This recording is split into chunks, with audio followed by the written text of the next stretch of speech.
We've had U.S. perspectives, although we'll be hearing more of that shortly this morning and also this afternoon. We've, I think, given a comprehensive discussion about the Chinese perspective on the South China Sea. Now it's time for a Japanese perspective. Japan, our oldest democratic ally in Asia, has also come to realize the degree to which the situation in South China Sea is inextricably linked to Japan and China's competition in the East China Sea.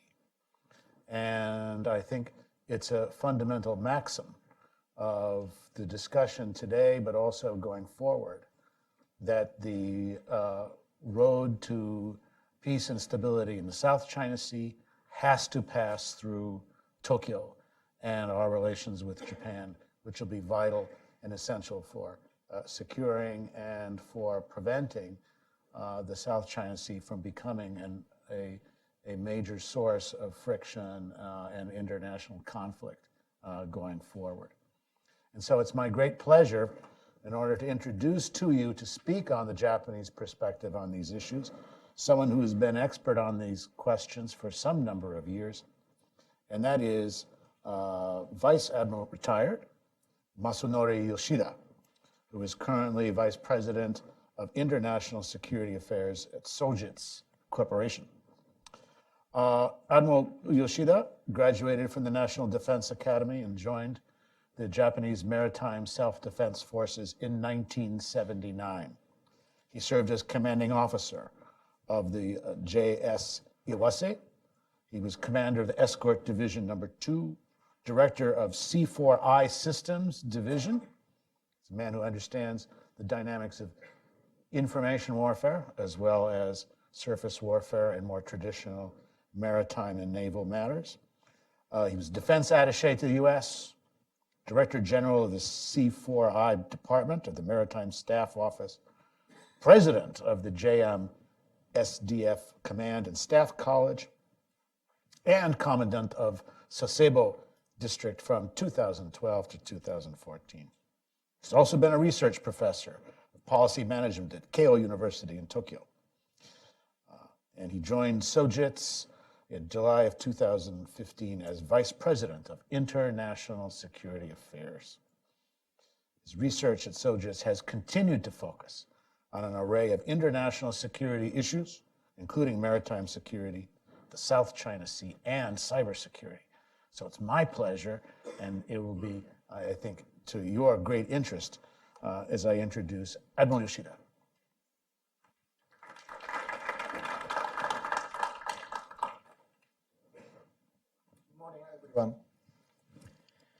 So my name is retired Admiral Vice Admiral Masanori Yoshida. Thank you to Hudson Institute for the opportunity to speak at this conference. My topics is Japanese perspective on the South China Sea and East China Sea. Frankly speaking, I'm not an expert about this subject. So I think about why reason I'm here. So just think about two reasons. One of the, I have lived in DC for the last 3 years. I Street, 1775, about 20 minutes walk away, inconvenient to come here. Second reason, so already introduced, my last assignment in the Japanese Maritime Self-Defense Force was as District Commander of Sasebo. My AOR, area of responsibility, was the southwestern part of Japan, including the East China Sea. At that time, China was rapidly expanding activities by the Imperial Navy and law enforcement agencies in my AOR. First, I'll talk about some of my experiences as commander of Sasebo district regarding the East China Sea. Second, I'll compare the South China Sea and the East China Sea. I try to find common lessons learned. So first of all, I explain to the fundamental Japanese situation. Japan is a maritime nation. Open and stable sea is essential to survive and develop.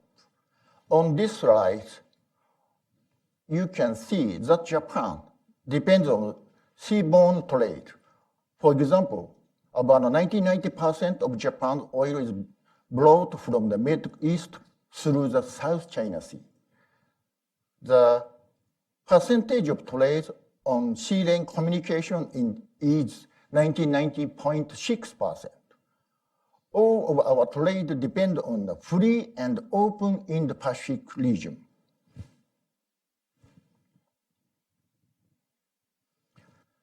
The South and East China Sea are the key areas for economic growth of Asia-Pacific region, since the essential sea lanes of communication pass through there. These areas are vital for the trading partners in the world. As this graph shows, the percentage of trade passing through South China Sea out of the total world trade is more than 1/3 in crude oil and more than half in LNG. Maintaining open and free seas is essential for the prosperity of the region and the world, just from the transportation of energy resources standpoint. Japan faces two major threats to protect our sea lanes. They are traditional threat and non-traditional threat. On the screen, the red circle shows the threat of rising big power, China. And the blue circle shows the threat of North Korea, especially for nuclear and missile issues. These red and blue circles are traditional threats.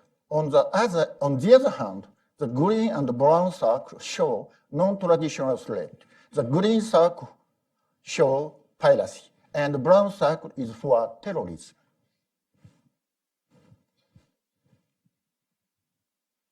The screen shows the location of Japan's maritime self-defense forces main bases.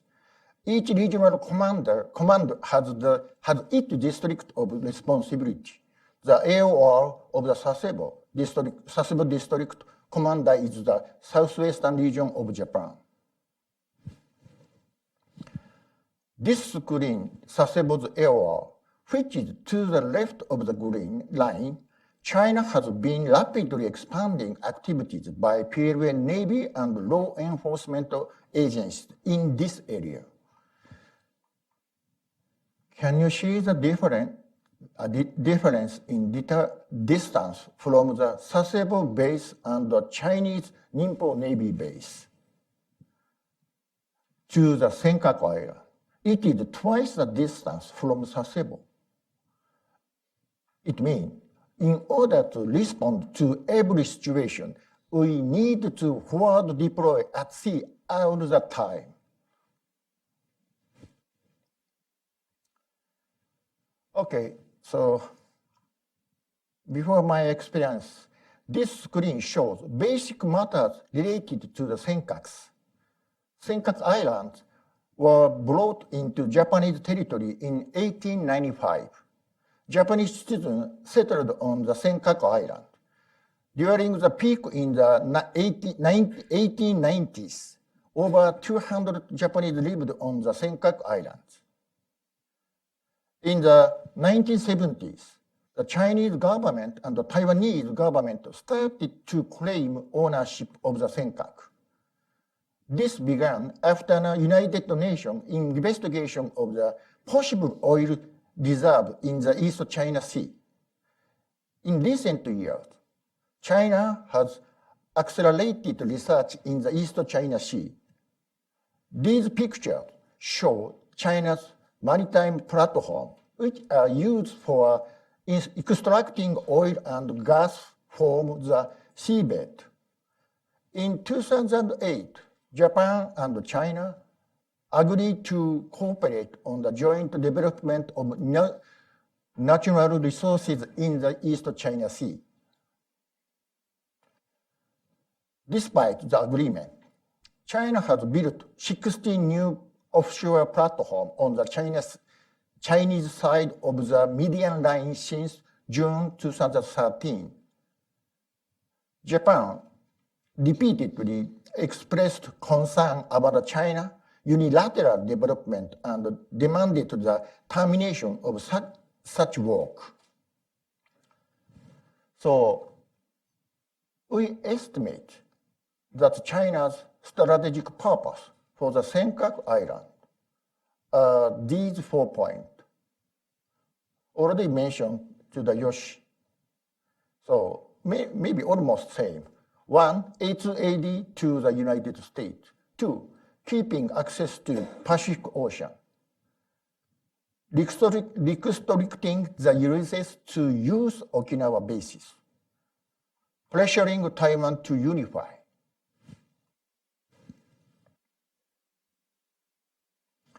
This slide shows the amount of PLC ship activity around the Senkaku Island. The red column shows the number of ships which invaded our territorial sea, and the blue line shows the number of ships confirmed in the contiguous zone. In September 2010, a Chinese fishing boat collided with a Japanese Coast Guard patrol boat near the Senkaku Island. The Chinese boat was doing illegal fishing in Japanese territorial water and intentionally hit the Coast Guard boat. Currently, not only fishing boats, but also PRC, People's Republic of China ships, such as CCG, China Coast Guard, are performing invading activities. In 2008, the PRC ships did invasions. These activities increased in 2012 and peaked in August 2013.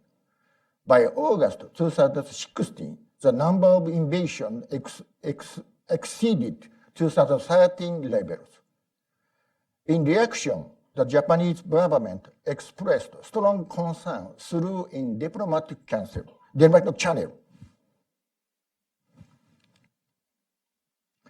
Let's overlap this graph with the period I took command of this area. I experienced a constantly high-tense situation that I had never faced before. This was also new for self-defense force, Japan Coast Guard, and the Japanese government.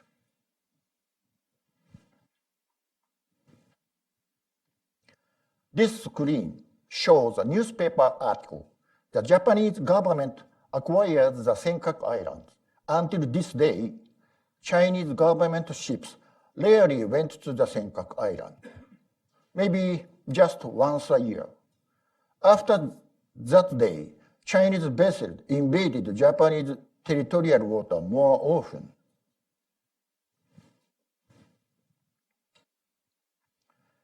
Just 1 year later, this was the situation. In the Senkaku, the Japanese Coast Guard responded as law enforcement authority to illegal acts by Chinese governmental ships. PLA Navy are operating in the near area, but not for purpose of exercise. Japan Maritime Self-Defense Force have to respond to those warships. In this heightened situation, a Chinese frigate radiated its fire control radar at a JMSD destroyer in the East China Sea on January 30, 2013. The Japanese government responded as the screen shows. Of course, our protest by the diplomatic channel was based on perfect evidence. The first response from Chinese MOFA, Ministry of Foreign Affairs, to the complaint was that they did not know about it. Someday, maybe 3 or 4 days later, the PLA denied the fact.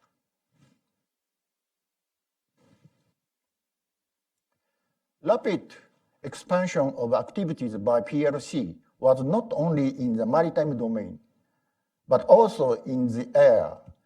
As you can see from the graph of the right, the number of flights scrambled by Japan Air Self-Defense Force fighters has drastically increased. It shows that the attempt to change the status quo by force has been enhanced in the East China Sea. In my AOR, the situation changed quickly and rapid, required a high level of alertness. I was under great pressure in my duty. Frankly speaking, there was no room to consider the change of China's strategy behind the change of China's activities. However, I understood China's short-term and tactical goals. China's action around the Senkaku Islands, such as invading territorial water and other dangerous actions, tried to approach to international society the right of possession by suggesting escalation.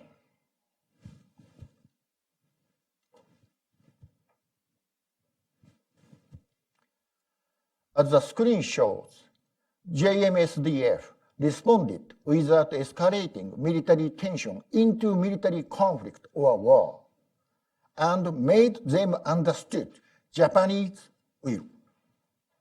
More specifically, they are on station wherever Chinese actors are. Presence, that was to preserve presence. Of course, to make such a presence possible, it is necessary to maintain ISR, intelligence, surveillance, and reconnaissance, to know the competitors' situation and the common operational pictures, to correctly recognize the situation. I have learned many things during this period, which was the last mission of my naval life. This screen shows the lesson common to the South China Sea. First, what is going on in the field? This is shared by each headquarters, Ministry of Defense, US forces, political and diplomatic side, and other all stakeholders. This is all basic and necessary to prepare for Chinese hybrid warfare, such as psychological warfare, public warfare, and legal warfare. Maintaining ISR capability and hope is important for that. Next is to constantly maintain balance of power with competitors to stabilize high tension. At the front line in the East China Sea, the Japan Coast Guard maintains a balance with the Chinese Coast Guard. The Maritime Self-Defense Force maintains a balance with the PLA Navy in the vicinity. And the world's strongest Navy, the Seventh Fleet, will always be over the horizon. Admiral Thomas, who was the 7th Fleet Commander at that time, my partner. Thanks to your perfect cooperation with Kaijo Jietai, I have successfully retired and can talk about my experience as a success story now. Thank you.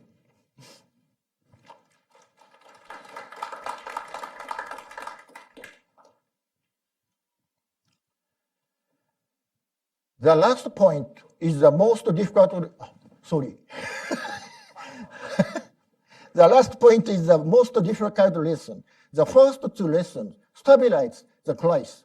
However, cooperation between politics and diplomacy is important to relieve tension in the long term and return to the original situation. In the short term, accident or unexpected behavior or on-site troops may happen. For example, when radar radiation by PLA Navy happened, that requires appropriate collaboration with political diplomacy or appropriate diplomatic message from an ally. I became a naval officer in the end of Cold War and have spent my naval career post-Cold War. However, I felt strongly that the gray zone battle I experienced needed a different fighting style than before. After retiring from the Maritime Self-Defense Force, I tried to analyze what I experienced from the different perspectives. This screen provides an analysis of the strategy and policy of China and the US. Each assumes they are not rivals, but no complete partners. The power balance of the Asia-Pacific defined by China-US relations. While policy is clear for now, the strategy is not fixed. After retirement, I came to DC. I saw the transition from the end of the Obama administration to the Trump administration. We can see the change in policy and the strategy toward China, which is also evident in the Trump administration's national security strategy and national defense strategy. However, when I was the commander of Sasebo, the United States had a rebalancing policy, but no clear Asia strategy. I think that there was only a wait-see approach. The screen shows my analysis of Beijing perspective on the Asia-Pacific region. From Beijing viewpoint, China is conducting a change of status quo by power in the East China Sea and South China Sea. I think that Beijing view has not changed yet. Okay, next I'll talk about the South China Sea, but only brief, since I think the other excellent speaker will cover this topic. Currently, Southeast Asian security problem in territorial rights involving the Paracel and the Spratly Islands. Confrontation increased as China has tried to expand its claims in this South China Sea. China has continued to strengthen its control over the Paracel and Spratly. ASEAN expressed its grave concern over the situation, but negotiations with China on code of conduct, COC, have not achieved notable progress. This screen shows China's historical steps into the South China Sea. China has advanced in the power vacuum and expanded their presence and influence. These pictures show reclamation and construction of fiery cloth and sub-reef. On 8 March 2009, 5 Chinese ships surrounded and harassed the unarmed US Navy ship Impeccable in the South China Sea. The ocean surveillance ship Impeccable was engaged in lawful activities in the area China claimed as its EEZ. The US government protested China's action as reckless, unprofessional, and unlawful. As I stated earlier, Japan and the United States have been able to establish policies and deploy military forces to achieve a relatively stable political military situation in the East China Sea. There are still occasional increase in tension or incident. However, they do not raise risks on major escalation or conflict. Major aggression is a very high risk for China. This stability has not been achieved in the South China Sea for a number of reasons. For example, this slide shows the difference between the South China Sea and the East China Sea. And also, China's way of expansion is different. China is talking very aggressive administrative and public diplomacy move to the established and plausible basis for its claim. Many of the aggressive moves in the region are not being taken with military forces, but with civilian law enforcement unit or even by commercial vessels like a drilling platform. Most importantly, the client countries are much weaker than China and divided among themselves. How should Japan and the United States proceed? On the diplomatic front, the United States and Japan should encourage the client countries to settle the dispute among themselves. China will not participate in any multilateral negotiation. The other client country should make an agreement that recognizes existing realities and all allocates islands and EEZs in an equitably way. After that is done, then the United States, Japan, and other maritime countries will have a realistic basis to support some claims and reject others. The United States and Japan can provide specific assistance to the Philippines and Vietnam to help them develop and protect their islands. A lot of this assistance will not be military. Instead, provided by Coast Guard or civilian government assistance.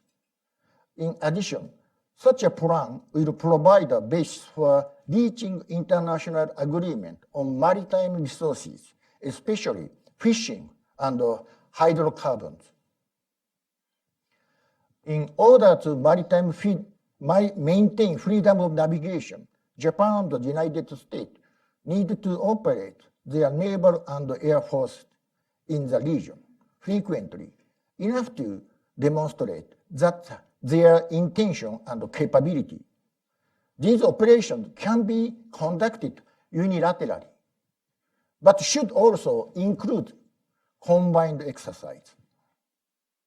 Finally, in their equipment, doctrine, and training, the armed force of the United States and the self-defense force of Japan must be completely interoperable, so that their operations together are seamless. The new bilateral defense guideline provides the authority for this development. It is up to the defense leadership of both countries to follow through with interoperable acquisition, combined planning, and realistic training and exercise. Maritime security for seafaring nations like the United States and Japan is complex and multi-layered. I'll finish my presentation. Thank you for your kind attention. So I'm only Japanese. I'm a native Japanese. So in order to respond exactly to a difficult question, maybe, I'd like to have an interpreter for my Q&A session. Her name is Miss Riko Sakikubo. She arrived this week and works in my office as intern until March. Please introduce yourself. 15 minutes. Oh, no. Okay, quick. Thank you.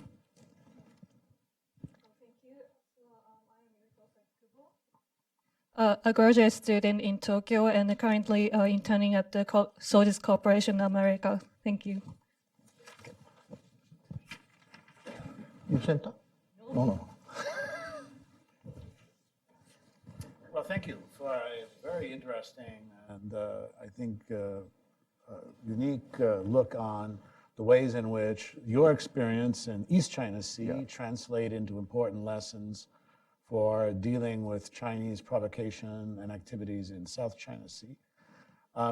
The one that I was most struck with, to be honest, was your emphasis on ISR, intelligence, surveillance, and reconnaissance, and the gap between the fairly sophisticated systems for ISR capabilities for East China Sea with Japan and the United States compared to the situation in the South China Sea. So my question for you, Admiral, is in terms of expanding and enhancing that ISR capability, what's the role of cybersecurity and the cyber domain? We can think about this in terms of increasing ISR in South China Sea in terms of growing situational awareness, whether it's in terms of overflight by manned or unmanned platforms. And we can also think about it in terms of increased ISR in terms of surface and undersea platforms and capability presence. But let's talk about the cybersecurity domain for a moment. Okay. Thank you very much. Good question. So I'm very concerned to the, first of all, ISR capability, ISR gap, because of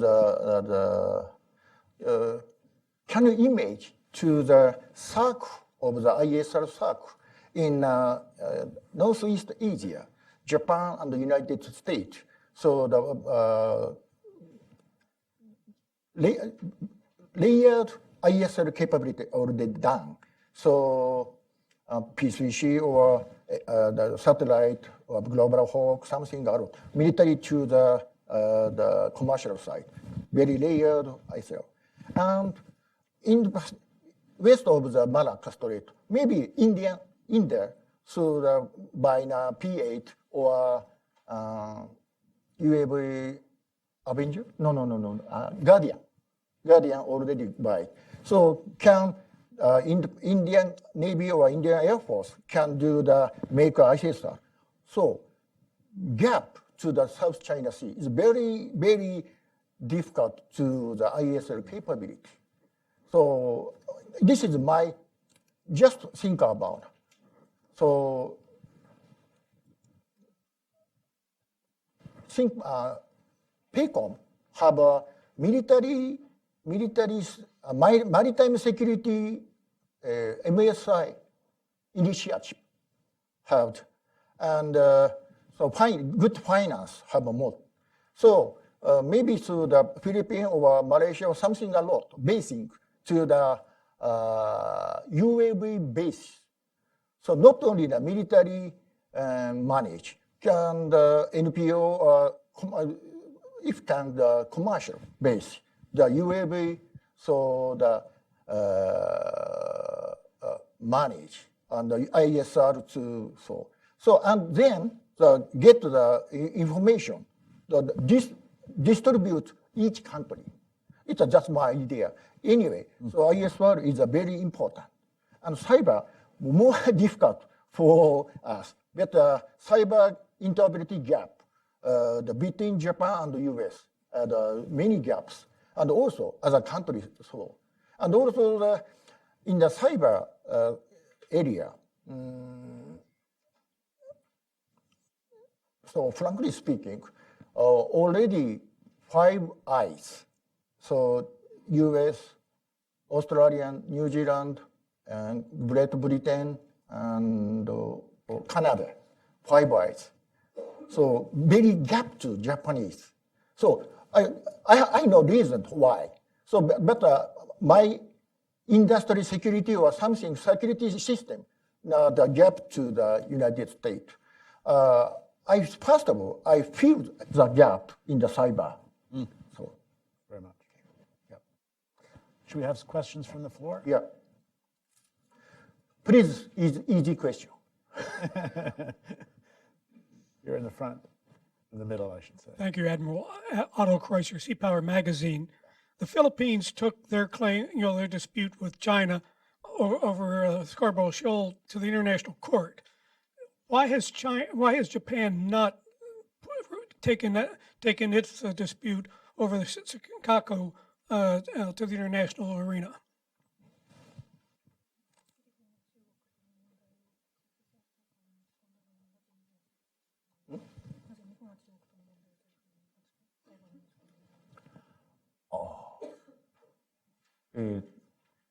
Good question.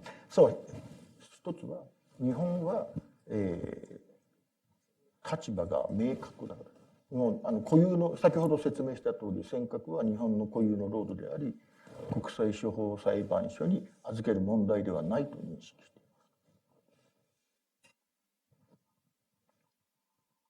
ます。So one of the reasons is that Japan's stance on the Senkaku Islands issue is clear. So Japanese government think that the Senkaku Islands belong to Japan, so that is clear. So it doesn't think that it needs to bring it to the international court. So if I may just clarify, so since Japan's title to Senkakus is free and clear, there's no need for adjudication. Yeah. Question here, to the front.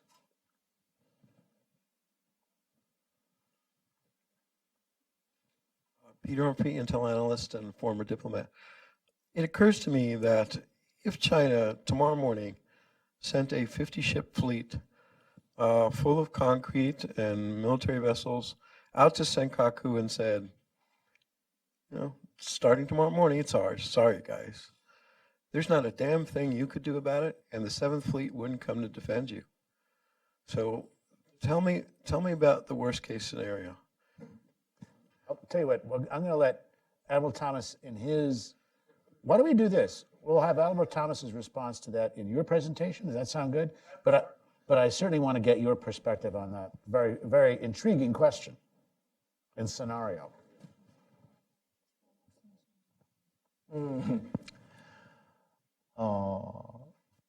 Difficult.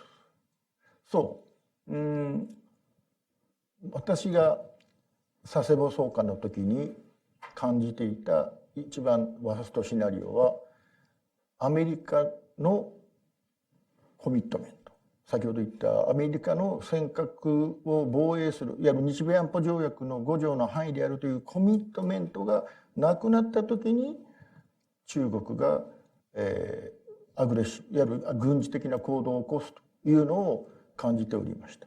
それが私が佐世保総監の時の一番のワーストケースです。現在かつてないほどの日米同盟が強固であり、というのでこのワーストケースは考えにくいと思いますが、民主主義国家である以上こういったケース常に考えておかなければいけないと思います。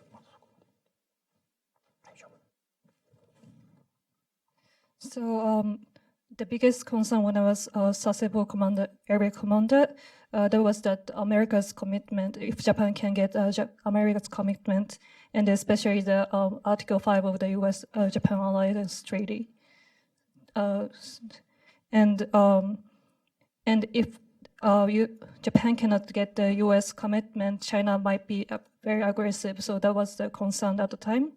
But now it is said that US-Japan alliance is stronger than ever. So that is not the concern now. But since we are a country of democracy, so we always have to think about the worst case scenario. だからどういうそういう政治的な状態が不安定、あるいは明確なコミットメントがない時でも大丈夫なように、先ほどお話しした通り、日米同盟をもっと近代化して制度化していくということが、特に海軍と海上自衛隊を含めた自衛隊と米軍の関係、インスティテューショナル。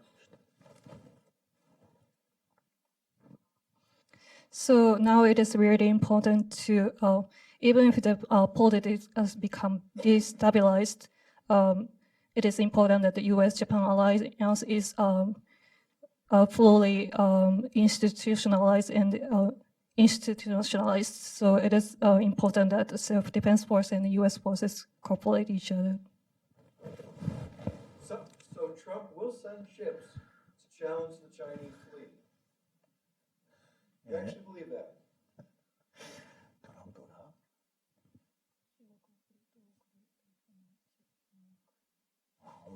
I don't think so. I don't either. Yeah, I don't think so.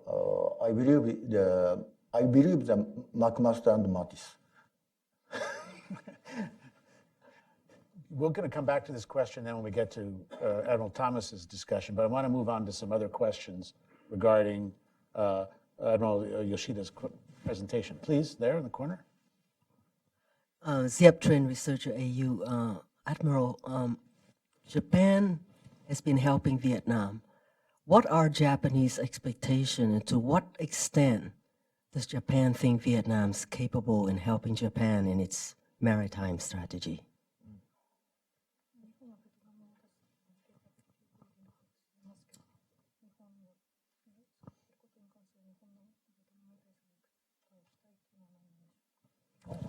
Mo, ベトナムに限らず、先ほど言ったここのエリアにおいて、我々はアメリカも含めて全部アウトサイドのステークホルダーです。やはりこの中にいるカントリーを助けてキャパシティビルディングをやりながらバランスをこの中でバランシングを取るということ、先ほど ISL の話もしましたけど、こういったケーパビリティをやっていくというのは、先ほど一番最初に述べたフリー&オープンのが我が国の国益、我が国の生存に直結するという考え方です。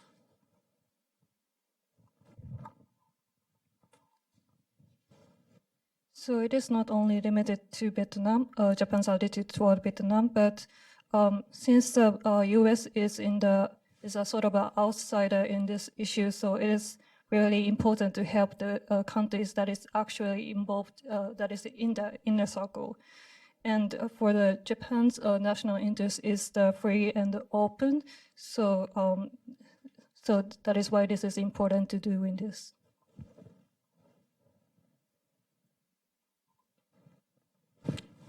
Is there another question from the audience here? Well, if not, Thank you very much. Thank you very much, Admiral Yoshida, and also thank our interpreter. And thank you very much for a fascinating and stimulating presentation. Thank you.